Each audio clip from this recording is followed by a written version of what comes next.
Pay কমিশনের সব সুপারিশ সরাসরি বাস্তবায়নের নিশ্চয়তা নেই অর্থ উপদেষ্টা। সরকারি কর্মচারীদের জন্য নতুন বেতন কাঠামো প্রণয়নে গঠিত পে কমিশন আজ বুধবার ২১ জানুয়ারি তাদের প্রতিবেদন প্রধান উপদেষ্টার কাছে জমা দিতে যাচ্ছে। তবে এই প্রতিবেদনে থাকা সব সুপারিশ হুবহু বাস্তবায়ন করা নাও হতে পারে বলে ইঙ্গিত দিয়েছেন অর্থ উপদেষ্টা ড সালেহুদ্দিন আহমেদ।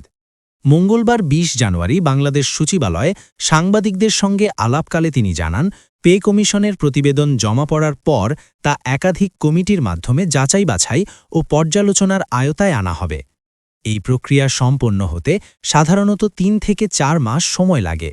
ফলে নতুন বেতন কাঠামো কার্যকর হতে কিছুটা সময় লাগতে পারে। অর্থ উপদেষ্টা বলেন, যাচাই বাছাই শেষে সরকার চূড়ান্তভাবে সিদ্ধান্ত নেবে কোন কোন সুপারিশ বাস্তবায়ন করা হবে। তবে তিনি আশাবাদ ব্যক্ত করে বলেন, পে কমিশনের প্রস্তাবনায় সরকারি কর্মচারীদের স্বার্থকে গুরুত্ব দেওয়া হয়েছে, তাই অধিকাংশ কর্মচারী এতে সন্তুষ্ট হবেন বলে আশা করা যায়। আসন্ন জাতীয় নির্বাচনের সঙ্গে বেতন কাঠামো পরিবর্তনের কোনো সম্পর্ক আছে কিনা এমন প্রশ্নের জবাবে তিনি স্পষ্ট করে বলেন, বেতন কাঠামো নির্ধারণ একটি প্রশাসনিক বিষয়, এর সঙ্গে নির্বাচনের কোনো সংশ্লিষ্টতা নেই।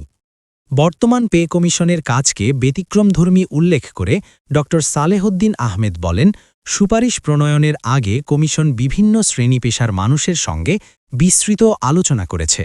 সরকারি কর্মচারী, শিক্ষক, শিক্ষার্থী, বিভিন্ন সংগঠন ছাড়াও অবসরপ্রাপ্ত পেনশনভোগী ও প্রবীণ নাগরিকদের সঙ্গে একাধিক বৈঠক করা হয়েছে। তিনি আরও বলেন, সবার সব দাবি পূরণ করা সম্ভব নয়, তবে যতটা সম্ভব বিভিন্ন শ্রেণীর মানুষের চাহিদা ও প্রত্যাশা সুপারিশে অন্তর্ভুক্ত করার চেষ্টা করা হয়েছে। সব শেষে অর্থ উপদেষ্টা পুনরায় জানান, পে কমিশনের প্রস্তাবসমূহ যাচাই বাছাই ও চূড়ান্ত অনুমোদনের পরই বাস্তবায়নের বিষয়ে সিদ্ধান্ত নেওয়া হবে।